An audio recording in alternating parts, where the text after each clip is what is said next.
All right, y'all, I'm back once again, working. Got the best machine on the market, the Permagreen. I'm out here, we're at a Bermudagrass property,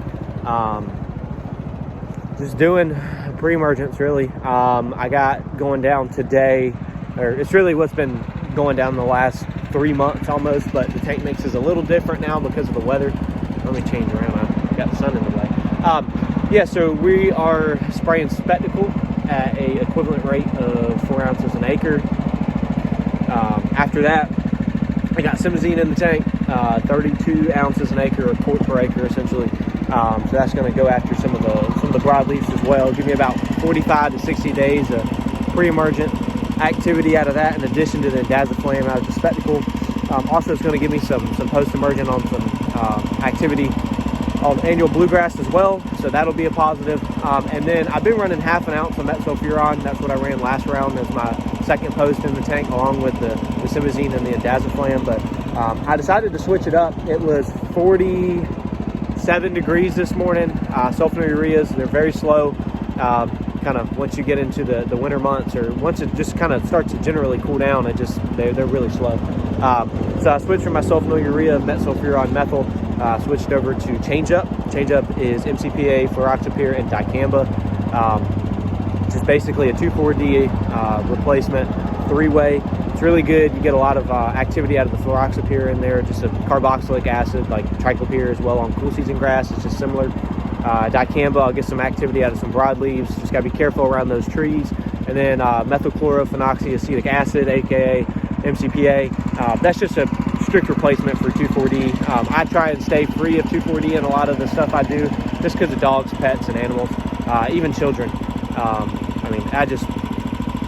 It's not worth it in my opinion. So I just switched over to Change Up for now. So yeah, let me switch the camera around. Yeah, so excuse my nasty, dirty Permagreen, but yep. So Indaziflam, Simazine, and Change Up. Yeah, I'll be honest with you, man. Simazine, every time I spray it, it makes me think of popcorn that's burning in the microwave. It's kind of weird, but yeah, it's just a little Bermudagrass property. This isn't it. This is just the front entrance. We do all these apartment buildings over here. So you bring it over here, we walk back this way. Yeah, so we got all these apartment buildings. They even span a little bit over there. There's one in the back. There's some in the middle. It's pretty big. I think in total it's about 8 or 9 buildings. It's about 5 acres of grass out here. It's throwing trash, but yeah. So you can kind of, if you look closely, right around here, you'll see some centipede. I sprayed that with trifloxysulfuron back in September, trying to just knock it out. That way, it doesn't really have too big of a carbohydrate reserve going into the wintertime, and it'll kind of die. Not a big fan of centipede grass. This property does get sprayed with glyphosate and flumioxazin every year. Well, not every year, but in the last couple of years, it's gotten sprayed with that in January. So that's my pre-emergent for the spring. But yeah, you can see this area right here is centipede. It's kind of dying out, but overall, it's very clean. I haven't been able to find a weed in it. I mean, this is just the front area. But yeah, you know, it's pretty clean. Got to get the mowing crew out here and get them to come out here and get some of these pine needles up. But yeah, I got a few spots over here by the road. Mr. DOT man from North Carolina decided it'd be a good idea to come in and smoke off the road. So been growing these kind of spots in. You can tell too, when he parked, he put his tires right here.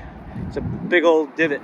But we've got a good bit of this to grow in. I only had about like 30 days to grow that in, but it's not completely there. But we're working on it. Well, I'm going to shut up and I'm going to get to work. I'm going to see if I can prop you guys up on this fire hydrant and get some action shots.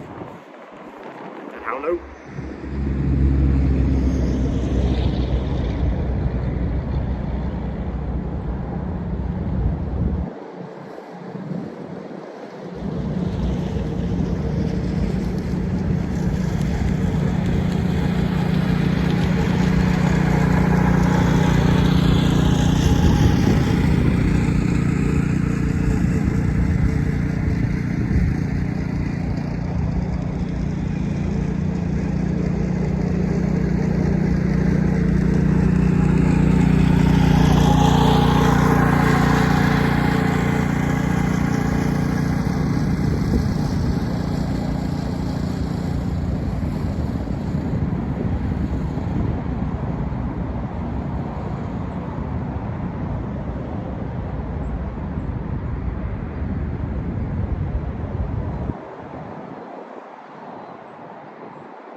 looking at some grass. All right, so right here, we have just some Tifway 419 common Bermuda grass with some annual bluegrass that has begun to emerge.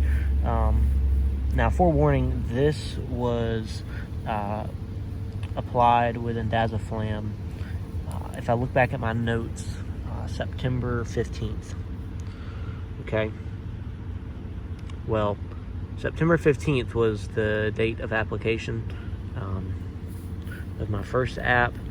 That was, if I believe, it was 4 ounces. I'd have to go look at the notes, but it was, yeah. Just take a look at that and then we'll go. Yeah, so we'll just take a little ride through. You guys can take a look. It's all common Bermuda. There's some Tifway 419 that's kind of sprinkled in. That's just been sodded over the last few years. But yeah, it's not bad. It's actually pretty nice. This is the first year this little like community has ever been treated. This place has been around for like 20-something years. It's never been done. So this is the first year it's ever actually had somebody take care of the turf, which is pretty nice. But yeah, and they dug a bunch of sewage lines up, so destroyed my grass, but it is what it is. But yeah, so this is it. And we'll talk. So like I was saying, this entire community was treated with indaziflam at 4 ounces an acre and a ½ ounce of metsulfuron like mid-September. Now, it was irrigated in the very next morning, so I know it's not a function of not being pushed down into the root zone so that it can begin to work. But it was applied, everything was fine, not a problem at all. And then in the last probably week and a half, I've started to see some POA emergence in some communities. Now, again, I don't expect there to be 100% control of annual bluegrass in that neighborhood.